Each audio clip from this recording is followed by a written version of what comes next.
ধর্মীয় গ্রন্থ অনুসারে শনিদেব কর্মের দাতা এবং একজন দণ্ডাধিকারী।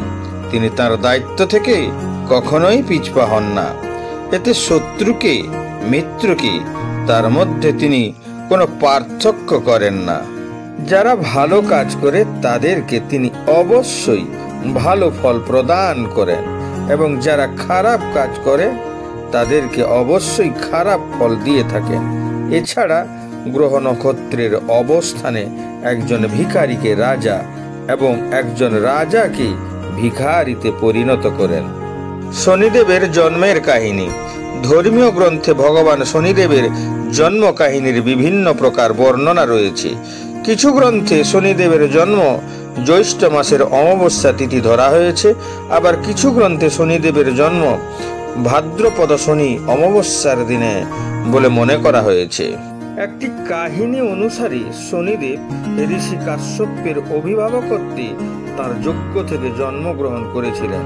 তবে স্কন্দ পুরাণে শনিদেবের পিতার নাম সূর্যদেব এবং মাতার নাম ছায়া। শনিদেবের মায়ের নাম সঞ্জনাও বলা হয়ে থাকে। শনিদেবের জন্মের কাহিনী অনুসারে রাজা দক্ষের কন্যা সঞ্জনার সাথে সূর্যদেবের বিয়ে হয়। সঞ্জনা সূর্য দেবতার তেজ দেখে ভীত হয়ে সূর্যদেবের তেজ থেকে বাঁচার উপায় খুঁজছিলেন। এভাবে কিছুদিন কেটে যায়। ততক্ষণে সঞ্জনা বৈবস্বত, মনু, যমরাজ এবং যমুনা নামে 3টি সন্তানের জন্ম দেন। একদিন সঞ্জনা সিদ্ধান্ত নিলেন যে তপস্যা করে তিনি সূর্যদেবের তেজ সহ্য করার ক্ষমতা অর্জন করবেন, কিন্তু সন্তান লালন পালনের যাতে কোনো সমস্যা না হয় এবং সূর্যদেব যাতে তার সিদ্ধান্তের কোনো আভাস না পান তা নিশ্চিত করার জন্য সঞ্জনা তার তপস্যার মাধ্যমে তারই মতো দেখতে এক রমণী সৃষ্টি করলেন এবং তার নাম ছায়া রাখলেন। সঞ্জনা ছায়াকে সন্তান ও সূর্যদেবের দায়িত্ব দিয়ে তপস্যার জন্য গৃহত্যাগ করেন এবং নির্দেশ দেন যে এই রহস্য যেন অন্য কেউ জানতে না পারে। কথিত আছে যে শনিদেব যখন ছায়ার গর্ভে ছিলেন তখন ছায়া ভগবান শিবকে তুষ্ট করার জন্য কঠোর তপস্যা করছিলেন। ক্ষুধা, তৃষ্ণা, সূর্যলোক এবং তাপ সহ্য করার কারণে ছায়ার গর্ভে বেড়ে ওঠা শিশু শনিদেবের উপর প্রভাব পড়ে। এই কারণে শনিদেবের জন্মের সময় তার গায়ের রং কালো হয়। শনিদেবের গায়ের রং কালো দেখে সূর্যদেব ভাবলেন এই সন্তান তার নয়, তাই তিনি ছায়াকে অপমানিত করলেন। মাতার তপস্যার শক্তিও শনিদেব পেয়েছিলেন, তাই মায়ের অপমান দেখে তিনি রাগান্বিত হয়ে পিতা সূর্যদেবের দিকে তাকিয়ে কুষ্ঠরোগে আক্রান্ত হওয়ার অভিশাপ দেন। এমতো অবস্থায় সূর্যদেব ভীত হয়ে ভগবান শিবের শরণাপন্ন হন। তখন ভগবান শিব সূর্যদেবকে তার ভুল বুঝিয়ে দেন। সূর্যদেব তার কৃতকর্মের জন্য অনুতপ্ত হন এবং ক্ষমা প্রার্থনা করেন। তারপর তিনি তার পূর্বরূপে ফিরে আসেন। কিন্তু এই ঘটনার জেরে পিতা পুত্রের সম্পর্ক চিরতরে নষ্ট হয়ে যায়। কিন্তু সূর্যদেবের এরূপ মন্তব্যে শনিদেব এবং তার মাতা উভয়ই সূর্যদেবের প্রতি ক্ষুব্ধ ছিলেন। তাই মাতা ছায়া পুত্রের কাছে ইচ্ছা প্রকাশ করেন যে তিনি যেন সূর্যদেবের তুলনায় অনেক শক্তিশালী এবং মানবের কাছে যেন পূজনীয় হয়ে ওঠেন। মায়ের ইচ্ছা পূরণের জন্য শনিদেব বছরের পর বছর ক্ষুধার্ত ও তৃষ্ণার্ত থেকে শিবের তপস্যা করতে লাগলেন। শনিদেবের তপস্যায় খুশি হয়ে ভগবান শিব শনিদেবকে খুশি মতো বর চাইতে বললেন। শনিদেব বললেন, যুগ যুগ ধরে আমার মা ছায়া পরাজিত হয়ে আসছে। তাকে আমার পিতা সূর্যদেবের কাছ থেকে অনেক অত্যাচার সহ্য করতে হয়েছে। তাই আমার মায়ের কামনা আমি যেন আমার পিতার তুলনায় অনেক বেশি শক্তিশালী হয়ে উঠতে পারি। শনিদেবের কথা শুনে ভগবান শিব শনিদেবকে বর দিয়ে বললেন, 9টি গ্রহের মধ্যে তোমার স্থান হবে শ্রেষ্ঠ। তুমি হবে পৃথিবীর ন্যায় বিচারক ও দণ্ডাধিকারী। সাধারণ মানুষ থেকে শুরু করে দেবতা, দানব, গন্ধর্ব এমনকি সাপও তোমার নাম শুনে ভয়ে কাঁপতে থাকবে। এই কারণেই বলা হয় যে শনিদেব কারো উপর ক্রুদ্ধ হলে সেই ব্যক্তি সর্বনাশের কোনো শেষ থাকে না। আর যখন কোনো ব্যক্তি শনিদেবকে সন্তুষ্ট করে আশীর্বাদ পান, তখন সেই ব্যক্তি রাতারাতি ধনসম্পদ, যশ, প্রতিপত্তি লাভ করতে থাকেন। সত্যি কি শনিদেব দুষ্ট গ্রহ বা ক্রূর দেবতা? আমাদের এটা মনে হতে পারে, কিন্তু প্রকৃত অর্থে তিনি তা নন। তিনি কৃষ্ণ ভক্ত, ন্যায়ের পূজারী। তিনি মানুষকে ন্যায় দণ্ড দিয়ে থাকেন। তাই যারা ন্যায় কর্ম করে তাদের কাছে তিনি আশীর্বাদ, কিন্তু যারা অন্যায় করে তাদের কাছে তিনি ধ্বংসের প্রতীক। শনিদেব বাস্তবে সাক্ষাৎ রুদ্র। শনিদেবের শরীর যেন ক্রান্তি ইন্দ্রনীল মণি। ভগবান শনিদেবের মাথায় সোনার মুকুট, গলায় মালা এবং শরীরে নীল রঙের বস্ত্র পরিহিত। কাককে শনিদেবের বাহন বলা হয়। ভগবান শনিদেব তার হাতে ধনুক, তীর, ত্রিশূল এবং বরা মুদ্রা ধারণ করেন। শনি নাম কেন মানুষের কাছে ভয়ের কারণ? তার স্ত্রীর অভিশাপই এই ভয়ের প্রকৃত কারণ।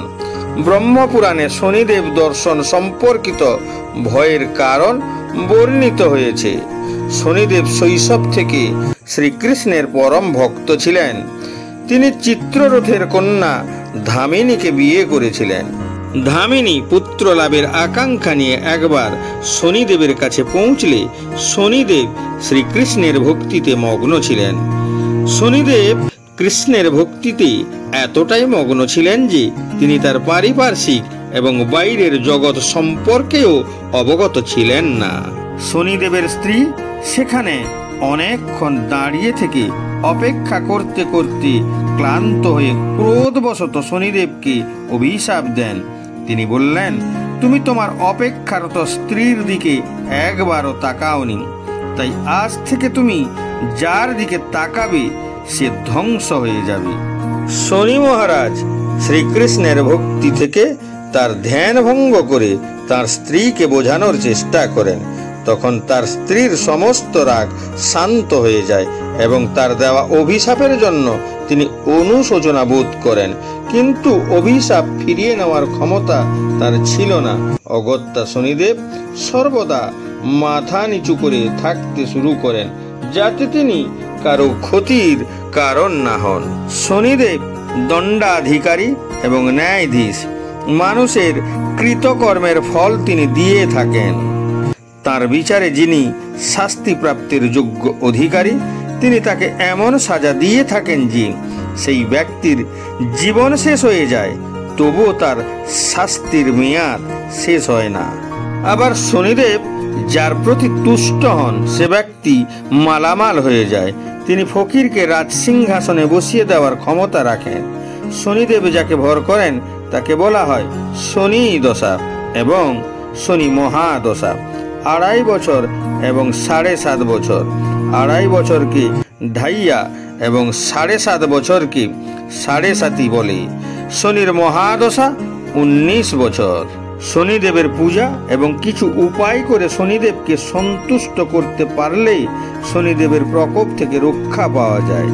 সেই রকম কিছু উপায় বর্ণিত করা হলো, যেমন তিল সহযোগে বিভিন্ন উপাচারে শনিদেবের পূজা করলে শনিদেব প্রসন্ন হন। পৌরাণিক কাহিনী অনুসারে শনিদেব হলেন ভগবান সূর্য এবং তার দ্বিতীয় স্ত্রী ছায়ার পুত্র। কথিত আছে যে একবার ক্রোধে সূর্যদেব তার নিজের পুত্র শনিদেবকে অভিশাপ দিয়েছিলেন এবং তার গৃহ ধ্বংস করেছিলেন, যার পরে শনিদেব তার পিতা ভগবান সূর্য নারায়ণকে ভয় পান। ভগবান সূর্যকে খুশি করার জন্য শনিদেব তাকে তিল দিয়ে পূজা করেছিলেন, যার ফলে সূর্য দেবতা তার পুত্রের প্রতি সন্তুষ্ট হন। তাই বলা হয়ে থাকে যে যিনি তিল দিয়ে সূর্যদেব ও শনিদেবের পূজা করেন, ভগবানের আশীর্বাদ তার উপর সর্বদা বিরাজ থাকে। হনুমানজির পূজা করলেও শনিদেব সন্তুষ্ট হন। পৌরাণিক কথা অনুযায়ী একবার হনুমানজি ভগবান রামের ধ্যানে মগ্ন ছিলেন। সেই সময় শনিদেব সেদিক দিয়ে গমন করছিলেন। হনুমানের ধ্যান ভঙ্গের জন্য শনিদেব হনুমানকে বিরক্ত করতে লাগলেন। তখন হনুমানজি তার লেজে শনিদেবকে বেঁধে পাথরের উপর আছাড় মারতে লাগলেন। আহত হয়ে শনিদেব হনুমানের কাছে মুক্তির আবেদন করলেন এবং প্রতিশ্রুতি দিলেন যে যে ব্যক্তি হনুমানের পূজা করবে তাকে শনিদেব কোনোদিনই স্পর্শ করবেন না। হনুমানজির দ্বিতীয় কাহিনী। লঙ্কেশ্বর রাবণ সকল গ্রহদের বন্দী করে কারাগারে নিক্ষেপ করেছিলেন। হনুমানজি লঙ্কা দহনের সময় শনিদেব সহ সকল গ্রহদের মুক্ত করেছিলেন। সেই কারণে হনুমানের পূজা করলে শনিদেব সন্তুষ্ট হন। তৃতীয় কাহিনী। শনিদেবের উপর আশীর্বাদ ছিল কলিযুগে সমস্ত প্রাণীদের তার কর্মফল অনুযায়ী শাস্তি দিবেন। একদিন শনিদেব পর্বতের উপর দিয়ে গমন করছিলেন। সে সময় তিনি দেখতে পান হনুমানজি রামের ধ্যান করছেন। কারণ হনুমানজিও অমর ছিলেন, তাই সকল যুগে তিনি তার দেহ নিয়ে স্বাচ্ছন্দ্যে ঘুরে বেড়াতেন। শনিদেব ভাবলেন কলিযুগে আমারই ক্ষমতা চলে, তাই তিনি যে কোনো প্রাণীকে তার প্রভাবে প্রভাবিত করতে পারেন। কিন্তু হনুমান কোনো ক্ষমতা প্রয়োগ করতে পারে না, তাই এই সুযোগ হনুমানকে উচিত শিক্ষা। তিনি হনুমানকে বললেন, ও হে হনুমান, কলিযুগে আমি 7.5 অর্থাৎ আমি 2.5 বছর মানুষের পায়ে ভর করে তাকে দিকভ্রষ্ট করি। 2.5 বছর তার কণ্ঠে ভর করে আবোল তাবোল পাগলের প্রলাপ বোকাই। 2.5 বছর তার মস্তিষ্কে ভর করে বুদ্ধিনাশ করে জীবন শেষ করে দেই।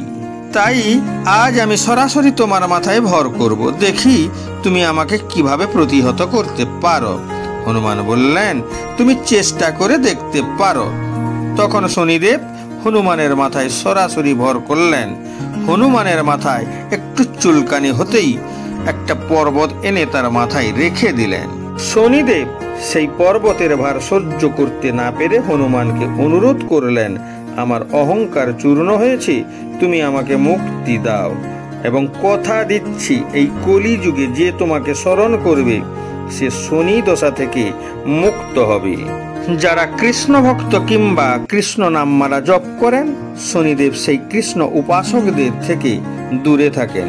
কথিত আছে যে ভগবান শ্রীকৃষ্ণের জন্মের সময় শনিদেব ছদ্মবেশে পৃথিবীতে এসেছিলেন তাকে দর্শন করার জন্য, কিন্তু তার চোখ অত্যন্ত লাল এবং তার মুখভঙ্গি ছিল খুবই ভয়ঙ্কর, যার কারণে মা যশোদা তাকে শ্রীকৃষ্ণের দর্শনে অস্বীকার করেন।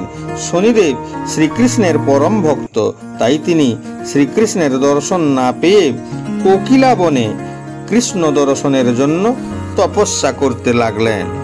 বহু বছর পর শ্রীকৃষ্ণ তার তপস্যায় প্রসন্ন হয়ে কোকিলা বনে শনিদেবের কাছে আবির্ভূত হন। সেই থেকে শনিদেব শ্রীকৃষ্ণের ভক্তদের আশীর্বাদ করেন। যারা শ্রীকৃষ্ণের উপাসনা করেন শনিদেব তাদের থেকে দূরে থাকেন। অশ্বস্থ গাছের এই উপায়েও শনিদেব সন্তুষ্ট হয়ে থাকেন। জ্যোতিষশাস্ত্র অনুসারে শনিবার অশ্বস্থ গাছের 11টি পাতার মালা তৈরি করে শনি মন্দিরে শনিদেবকে অর্পণ করার পর 7 বার অশ্বস্থ গাছের প্রদক্ষিণ করার সময় গাছের চারপাশে 7 বার কাঁচা সুতো বেঁধে দিতে হবে। তারপর ওং শনি শনিশ্চরায় নমঃ এই মন্ত্রটি 108 বার জপ করতে হবে। এতে শনিদেবের অশুভ প্রভাব কমে যায় এবং অর্থ লাভের পথ তৈরি হয়। সেই সঙ্গে জীবনে উন্নতির সম্ভাবনা তৈরি হয়।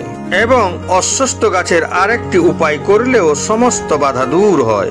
শনিবার 2 হাত দিয়ে অশ্বস্থ গাছ স্পর্শ করার সময় ওং নমঃ শিবায় এই মন্ত্রটি 108 বার জপ করতে হবে। এটি করলে ভগবান শিবের কৃপায় শনি সহ অন্যান্য গ্রহের দোষ ত্রুটি দূর হয় এবং সমস্ত বাধা থেকে মুক্তি পাওয়া যায়। প্রকৃতপক্ষে ভগবান শিব হলেন শনিদেবের গুরু, তাই অশ্বস্থ স্পর্শ করার সময় শিব মন্ত্র জপ করা অত্যন্ত ফলদায়ক বলে মনে করা হয়।